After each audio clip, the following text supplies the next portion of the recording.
안녕하세요.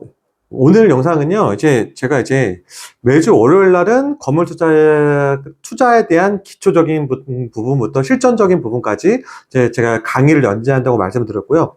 그 매주 제가 월수 금융을 동영상을 업데이트 하는데, 수요일 날은 제가 일단 부동산 뉴스 앤 이슈에 대한 포인트를 잡고서 여러분들에게 좀 말씀을 드리려고 해요. 그래서 막연하게 제가 예전에는 영상을 막연하게 좀 부동산 투자에 관련된 거를 여러 분야에서 맞춰가지고 여러 투자적 관점에서 영상을 찍었다고 하면 조금 이제 좀 체계화를 좀 잡아보려고 좀 하거든요. 그래서 매주 오늘 올라가는 이제 이 수요일 날 영상은요. 제가 그동안 한 주 동안 봤던 조금 여러분들 봤을 때 도움이 될 만한 그 뉴스라든지 이런 것들이라든지 아니면 부동산 이슈라든지 이런 부분에 대해서 제가 좀 킵해놨다가 그 부분을 좀 영상으로 좀 찍으면 여러분들에게 도움이 되지 않을까 해서 좀 매주 수요일 날은 부동산 뉴스 앤 이슈를 잡아놨어요. 그래서 일단 제가 이 뉴스를 좀 가장 오늘 좀 눈에 띄어가지고 이걸 킵해놨던 거고요. 이 뉴스를 먼저 보여드릴게요. 뉴스를 보시면 제목이 이래요. 13억 상속받은 부부 주식 투자보다 내 집 마련부터 해라. 이거는 지금 이 전문가분들하고 지금 나와 있는 분들이 지금 강력하게 지금 질문하신 분들에게 던지는 그냥 헤드라인 메시지라고 보시면 되고요. 그 제가 간단하게 좀 드릴게요. 이 캡션이 뭐냐면 서울 반포동에 살며 강남권에서 근무하는 50대 맞벌이 부부다. 현재 자가를 보유하지 않고 반전세로 거주하고 있다. 지금 이분들은 지금 집이 없다라는 거예요. 지금 그리고 반전세에 살고 있다는 거고 월 소득은 1,100만 원 수준이다. 소득은 두 분이 합쳐가지고 월 1,100만 원 정도 된다는 거죠. 그럼 적은 건 아니죠. 1,100만 원이면은 두 분 양쪽 소득이 1,100만 원 적은 건 아니에요. 근데 최근 상속으로 13억 원의 현금이 생겼는데 이를 성동 송파군의 구축 아파트 매수에 쓸지 반포 내 신축 아파트 전세로 살면서 주식 암호화폐에 투자할지에 대한 두고 남편과 이견이 엇갈린다. 이게 질문인 거예요. 그러니까 이 두 분이 지금 정리하자면 뭐냐면 이 두 분이 현금 흐름은 좋아요. 월 소득이 1,100만 원 정도 되는데 나이는 좀 있죠. 50대니까. 50대니까 나이는 적진 않아요. 그리고 중요한 건 뭐냐면 상속으로 13억 원을 받았는데 그러니까 가용할 수 있는 금액이 13억 원이라는 얘기죠. 그래서 한 분은 성동이랑 송파구에 있는 구축 아파트를 매수하자라고 말을 하는 것 같고 다른 한 분은 그냥 반포 내 쪽에 지금 현재 살고 있는 데가 반포인 것 같아요. 이쪽에서 전세로 살면서 이 돈을 주식이나 암호화폐로 투자해서 좀 돈을 불리자. 이렇게 좀 엇갈리는 것 같아요. 그래서 이거에 대한 고민들이 지금 이 전문가, 지금 이 신문에 나온 이 뉴스페이퍼에 나온 전문가들은 어떻게 이거를 좀 솔루션을 줬는지에 대한 부분부터 한번 좀 볼게요. 일단 우측을 보시고 이렇게 돼지 그림 그려져 있는 이 노란 약간 약간 살색 같은 박스를 보시면 정리가 되어 있어요. 이 A라는 부분에 대한 부분들은 설명을 쭉 쓴 거고, 그러니까 여러분들 이걸 한번 쫙 읽어보시고, 그리고 지금 이 살색으로 된 박스가 이분들이 준 솔루션의 기본적인 이거 정리를 해놓은 거예요. 그래서 이분들 어떻게 하냐면, 일단 부동산에 임차 보증금이 6억 2천이 있는 것 같아요. 지금 6.2억이 있는 거고, 금융자산은 일단 현금 13.5억을 받은 거죠, 지금. 그리고 비상장 주식 암호화폐를 2억 원 정도 투자하고 있나 봐요, 현재. 그러니까 그 상속받은 13.5억 빼고 비상장 주식과 암호화폐 2억 정도를 갖고 계신 거죠. 그리고 임차보증은 6.2억이 있다라는 거니까 이 분들은 한마디로 지금 요거만 딱 볼게요. 요거만 보면 뭐겠습니까? 이 분들 50대까지 현금으로도 적지 않고 괜찮았는데, 물론 모르죠. 이 분들이 젊어질 때 현금으로 적다가 지금 1,100만 원 된 건지 아니면은 어느 정도 안정권에 있어서 1,100만 원 된 건지. 근데 현재 지금 1,100만 원을 한다고 그러면 한 명이 600만 원이고 한 명 500만 원이고 이렇게 가정만 해보는 거예요. 그렇다고 해도 지금 50대 정도의 분이라면은 적은 금액은 아니라고 좀 봐요. 왜냐면 그 금액 자체가 1,100만 원의 가게도 1,100만 원이라면은 우리 평균 수준보다 훨씬 윗도는 수준이기 때문에 젊었을 때부터 그렇게 돈을 못 버시는 분들은 아니었던 것 같고 어느 정도 돈을 버셨던 것 같은데 다 이 돈을 임차 보증금, 그러니까 지금 현재 반전세 살고 있다 그랬죠. 반전 살고 임차 보증금하고 지금 현재 비상장 주식하고 암호화폐 쓰고 있는 2억 원을 빼고서는 없잖아요. 지금 모아놓은 게. 그러니까 본인이 자산 증식을 거의 잘 못 해놨다는 거죠, 이분들은. 그러니까 이분들이 언제 결혼하셨고 이런 건 잘 모르겠지만 이분들이 자산이나 갖고 있는 것들은 지금 한 8억 2천 정도 된다는 얘기죠, 지금. 그쵸? 근데 이게 만약에 이분들이 이 임차보증금을 가지고 그 전에 계속 이걸 전세로 전세 반전세 살지 않고 이거를 만약에 집을 뭐 강북이라든지 이럴 때 전세 대출 이용하는 게 아니고 지금 전세 대출 이용해서 살았거나 아니면 반전세를 어떻게든지 과정은 모르겠지만 그 전에 대출이 좋았을 때도 많았잖아요. 지금은 대출 규제가 엄청나게 줄어들어서 지금 여건이 안 좋아졌지만 그 전에 조건이 좋았을 때가 많았을 거란 말이에요. 이 분들 나이대였었으면 기회가 수두룩하게 많았어요, 지금. 근데 결국 그 사이에 집을 사고 팔았는지 모르겠지만 제가 봤을 때는 지금 현재 자산에 이런 거 보면은 제가 봤을 땐 부동산 투자 안 했던 거예요. 그리고 이런 주식이라든지 이런 뭐 암호화폐 같은 것도 뭐 최근에 하지 않았을까라는 생각이 들어요. 그러니까 왜냐면 한마디로 자산 증식을 제대로 못했다는 거죠, 한마디로. 그러다 보니까 현재 50대인데도 지금 갖고 있는 자산이 지금 6억, 8억 2천 정도면은 잘했다고 보기는 좀 어렵다. 그래도 다행인 게 그래도 뭐 다행이라고 말씀 좀 드리긴 좀 그렇지만 어찌됐건 13억 5천이라는 지금 상속금을 받았기 때문에 이제 가용자금이 생긴 거죠. 그래서 이분들이 뭐 다시 이제 어떤 투자를 해야 할지는 고민인 거잖아요. 그래서 이 분들에 대한 지금 소득을 보면 또 월간 근로소득은 1,100만 원, 세후 1,100만 원 나왔으니까 적은 거 아니죠. 그리고 연간 금융소득도 1,000만 원 정도 된다는 거예요. 그러니까 지금 비상장 주식이나 암호화폐 뭐 이런 거에 뭐 투자했던 게 뭐 배당금으로 나오는 게 있나 보죠. 지금 1,000만 원 정도가. 그럼 월간 예상 연금이 지금 보시면 400만 원 수령 예정이 뭐 이것도 투자하는 게 좀 있나 보죠. 뭐 적금 넣어놨던 게 있다거나. 그래서 그리고 지금 지출이 월 550만 원이면은 두 분이 550만 원밖에 안 쓰면은 뭐 그렇게 많이 쓰는 것 같지는 않아요. 제가 봤을 때는. 뭐 지금 뭐 50대 부부면 돈이 더 써야 될 수도 있을 텐데 자녀분이 있다고 하다거나 뭐 그러면 또 월 550만 원이면 그래도 또 반전세도 한다고 그랬었으면 지출이 좀 더 들어갈 텐데 이게 어떻게 아니면은 뭐 지금 잘 모르겠네요. 어찌됐건.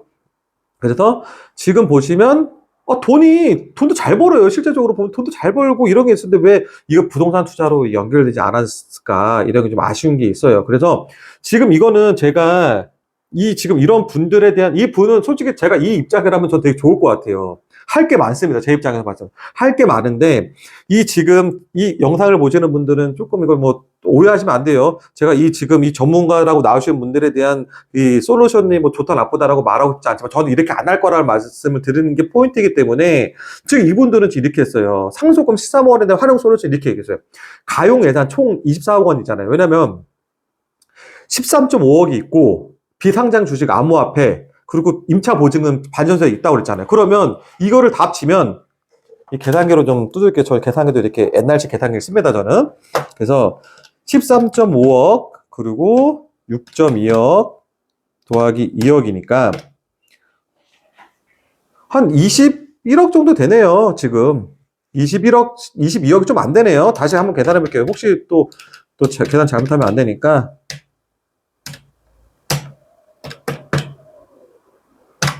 네, 22억이 좀 안 되네요. 그래서 21억 7천 정도 돼요. 그러면 지금 이 솔루션 중에 뭐라고 얘기했냐면 전세 말고 자가로 주거를 방어하려는 거예요. 그러니까 지금 전세는 솔직히 전세는 제가 옛날 누차 얘기했지만 전세 사시면 안 된다니까요. 전세는 내 자산이 늘어나는 게 아무것도 없잖아요. 전세는 무조건 하면 안 되는 거예요. 그러니까 제가 뭐 지금 이 영상을 제가 다른 영상에도 누차 얘기했지만 전세는 세입자 입장은 좋을 게 하나도 없어요. 전세란 제도는. 저도 속았다니까요. 어렸을 때. 전세가 좋은 줄 알았다니까요. 근데 좋은 거 절대 아니에요.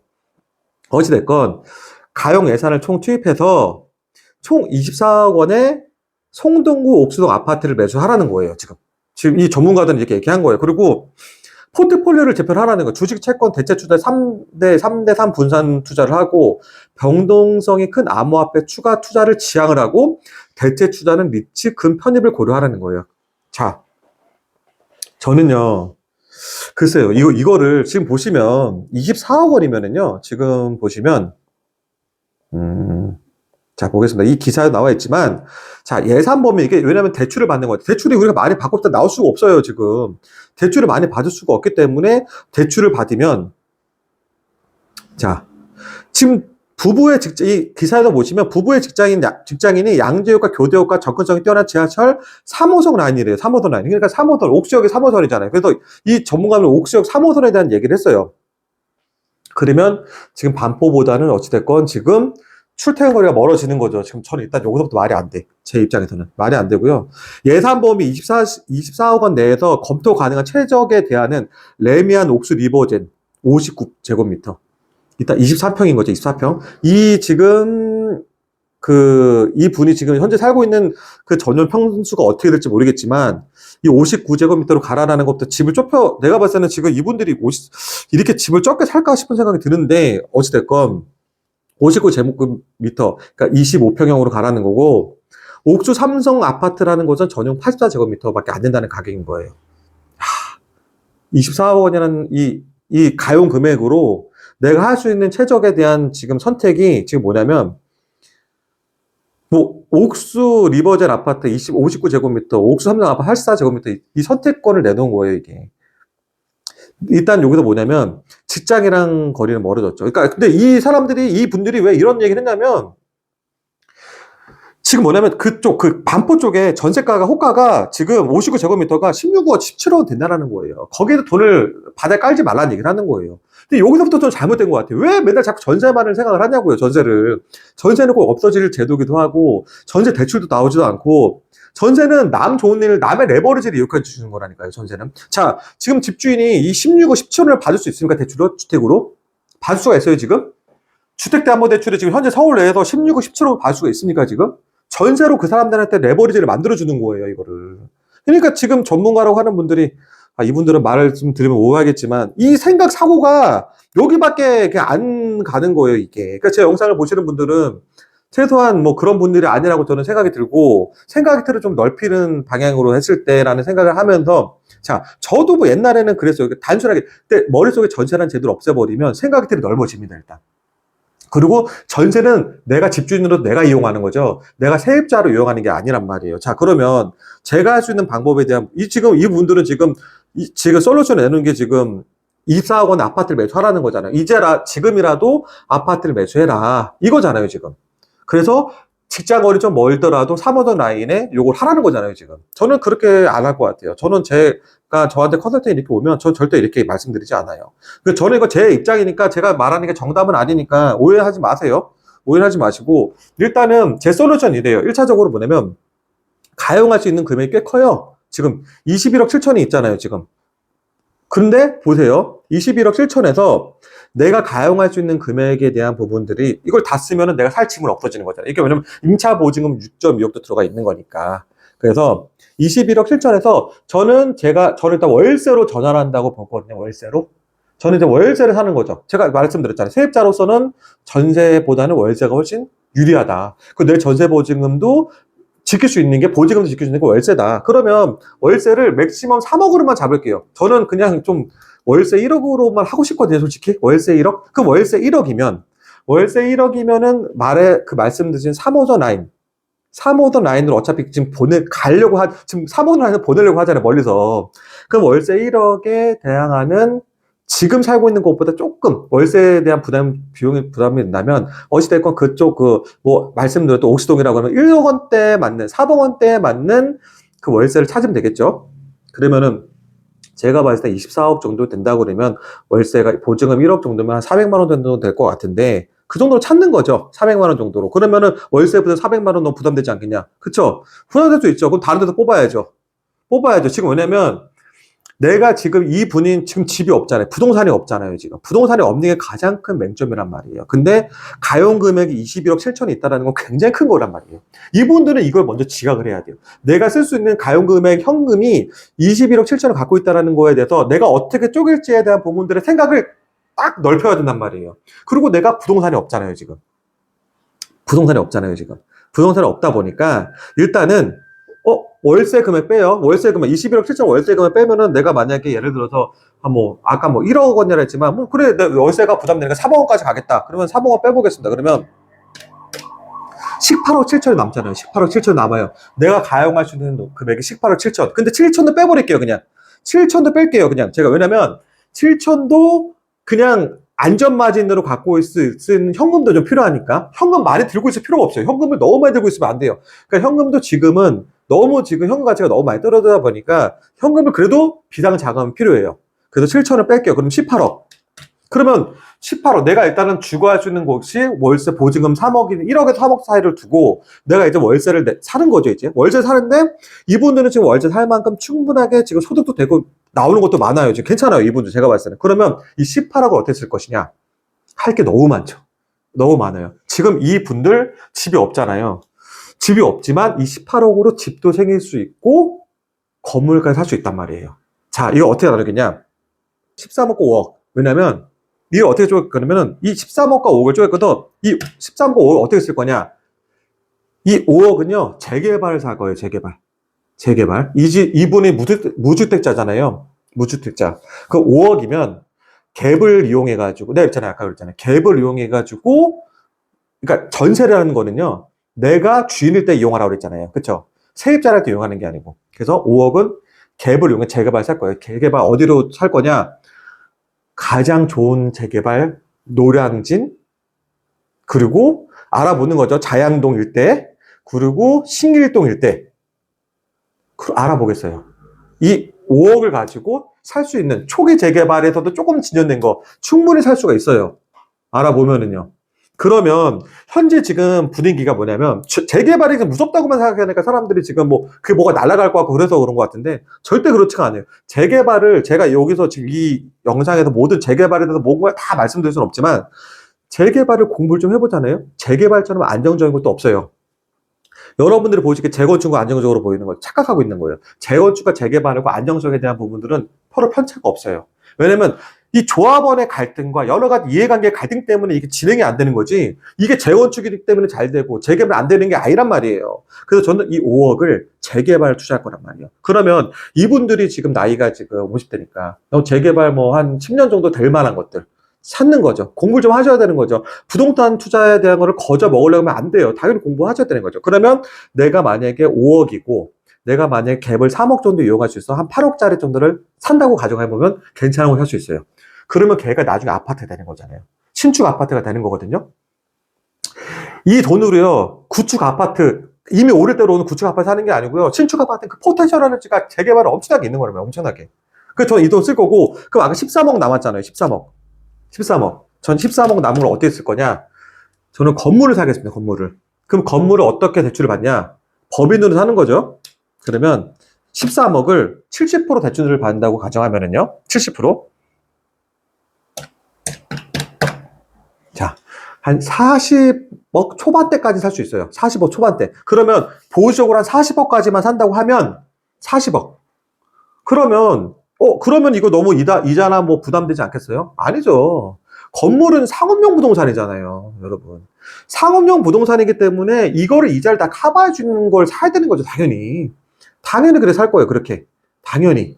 그래서 저는 제 생각에는 40억짜리 그럼 자산이 하나 생기는 거고요. 갑자기 이제 지금 24억이라도 40억 완전 틀린 거죠. 그리고 재개발 하나 생기는 거죠. 주택 하나에 갖고 장점이 뭐냐면 재개발의 장점은 이 단계 처음에 구역이 지정이 되고 그때도 프리미엄 붙어요. 그리고 조합 설립이 되면 또 프리미엄 붙어요. 그리고 사업 시행 인가가 돼도 프리미엄이 붙어요. 그리고 관리 처분 인가가 돼도 프리미엄이 붙어요. 그리고 이주 철거되고 이게 단계별로 될 때 프리미엄이 쭉쭉쭉 붙어요. 왜냐면 그 당시에 신축 아파트 가격들이 있잖아요. 내가 만약에 예를 들면 내가 투자했던 곳이 그 재개발지가 거기 아파트 신축 가격이 뭐 20억이에요. 예를 들면. 근데 시간이 흐르잖아요. 점점. 그러면 신축 가격은 반대로 조금 강가상하게 되면서 얘네들의 가격은 이제 신축 가격 프리미엄 점점 떨어진단 말이에요. 그래도 입지가 좋은 곳들은 가격이 당연히 오르겠죠, 당연히. 그래서 얘네들은 지금 만약에 20억이었던 게 만약에 10년 후에 30억이 됐어요. 신축 프리미엄은 조금 준신축인 거죠. 이제 10년 정도도 그래도 아파트 완전 노후된 건 아니니까. 그래도 괜찮은 편이니까 30억 됐어요. 근데 내 옆에 아파트가 신축 됐으면 얼마 될까요? 신축 프리미엄 붙으면 35억, 40억이 된단 말이에요. 그때는. 단계별로 그 기대치에 맞춰가지고 신축에 대한 단계별로 프리미엄 쭉쭉쭉쭉 붙는 게 재개발의 매력이거든요. 재개발 장점 뭐냐면 내가 팔고 싶을 때 팔면 돼요. 내가 돈이 필요하다. 그러니까 좋은 입지를 잘 사야 되는 건 당연한 거죠. 아니 지금 아파트 투자도 지금 뭐 이 성동구에 살려고 하는 것도 그나마 입지 좋은 곳들 잡은 거잖아요. 좋은 재개발 찾는 게 가장 관건인 거죠. 그래서 저는 재개발 이렇게 문의하시는 분들도 엄한 거 얘기하면 사지 말라고 그래요. 좋은 걸 사셔야 돼요. 무조건 좋은 걸 사야 돼요. 그리고 좋은 걸 사야지 거기 안에 있는 조합원들도 이 부동산에 대한 개념들이 좀 있어가지고 이 진행이 빨리 되는 거지. 그냥 엄한 데 있잖아요. 그러니까 노후도가 심하다 그래가지고 그냥 뭐 이상한 데 사면은요, 그 사람들 인지가 떨어져요. 이게 재개발할 때 인지가 떨어진단 말이에요. 그래서 재개발이 잘 안 되는 거예요. 그리고 주변 신축 가격도 별로 높지가 않기 때문에. 그래서 저 같으면 이 금액을 나눠서 월세로 전향을 하고, 그리고 이 상업용 부동산을 사고, 40억 돈 상업용 부동산 사고, 그리고 월세로 살면서 재개발 투자를 해서 주택도 내가 신규 아파트를 나중에 새거 아파트를 봐줄 수 있는 거에 대한 여건도 마련한다. 저는 이렇게 제안을 드릴 것 같아요. 물론 이게 굉장히 공격적이긴 해요. 이게 갑자기 뭐 아무것도 모르는 사람이 갑자기 재개발도 모르고 건물도 모르고 집도 한 번 안 사본 사람한테 이걸 하라고 하면 하겠습니까? 당연히 어렵죠. 그렇기 때문에 이런 걸 도전하는 사람이 돈을 버는 거예요, 여러분. 이거를. 그래도 이 영상을 보시는 분들은 제가 왜 이거를 말씀을 드렸냐면요. 지금 그래도 써 있어요. 돈 버는 법, 아끼는 법, 은퇴 앞둔 50대 맞벌이, 반포 시중 전세 10억 넘게 묶여. 전세에 묶여 있다는 걸 본인이 알면서도 지금 이 대안을 내는 것들이 딱히 뭐 그냥 집 하나 사라는 거잖아요. 전세로 살면서 자산을 거기에 묶어두지 말고 집을 사야 그래도 자산이 계속 늘어난다는 거잖아요. 지금 그분 원리는 그거예요. 제가 봤을 때.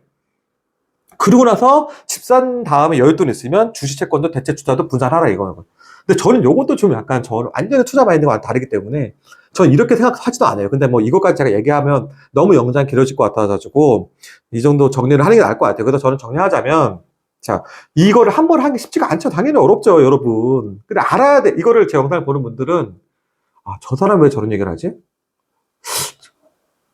저게 보통 저도 그랬어요, 옛날에는. 건물이든 재개발이든 뭔가 꿈 같은 얘기? 남의 얘기? 근데 시간을, 연령대가 좀 있는 분들은 재개발, 그냥 정말로 내 주변에 재개발 돼가지고요, 새 아파트 들어왔던 거를 한번 떠올려 보세요. 한번. 그냥 막연하게 느꼈던 것인데 어느 순간 아파트가 되었고 사람들이 입주하지 않았어요? 어느 순간? 자, 건물. 그냥 막연하게 생각했었는데 그냥 내가 이거를 한번 좀 알아볼까? 정말 저 사람 말로는 13억을 가지고 40억짜리 건물 살 수 있다라는데, 법인 투자를 해가지고 이게 가능할까? 알아보시라는 거죠. 알아보지도 않고서 그냥 이거를 막연하게 뭐 공부도 안 하고 뭐 알아보지도 않고서 이거 안 된다고 그러면 이게 투자가 되겠습니까, 이게? 자, 부동산은요, 그냥 막연하게 그냥 아는 것만 갖고서 내 눈에 맞춰가지고 보면 거기서 끝나버려요. 내가 모르는 분야에 대해서 내가 저게 어떤 게 있길래 저런 걸 얘기하지? 라는 거에 대해서 접근해야지 한 단계 한 단계 성장이 가능한 거란 말이에요. 그래서 오늘 영상은 저 똑같은 뉴스 기사인데 제가 이거를 조금 좀 준비를 해가지고 저는 이거를 있으면 이렇게 투자하겠다라는 거에 대한 부분, 이런 얘기는요, 저는 진짜 제 의뢰인들한테는 멱살 잘 끌고 가고 제가 이렇게 만들어 주거든요, 저는. 진짜로요. 근데 그게 아니고 영상으로 하려다 보니까 쉽지 않다라는 거. 이 영상을 보는 분들 중에서도 막연할 거예요, 솔직히. 막연하지만 그래도 한번 생각을 한번 해봐라, 이런 투자 방법에 대해서. 그래서 이렇게 영상을 좀 준비했습니다. 다음에도 이렇게 좀 이런 부분이 있거나, 그리고 뭐 부동산 이슈라는 뉴스 같은 부분, 정말 여러분들이 갖고 있는 상식을 깰 만한 부분, 정말 이러면 안 되는 부분이 있으면 뉴스를 제가 보여주면서 조금 더 이것도 좋은 제가 솔루션을 줄 수 있고, 뭐 좋은 솔루션이라기보다는 저만의 솔루션인 거죠, 이게. 그런 부분들도 여러분 다시 한번 생각할 수 있게끔 그런 영상도 제가 많이 더 준비하도록 하겠습니다. 네, 감사합니다.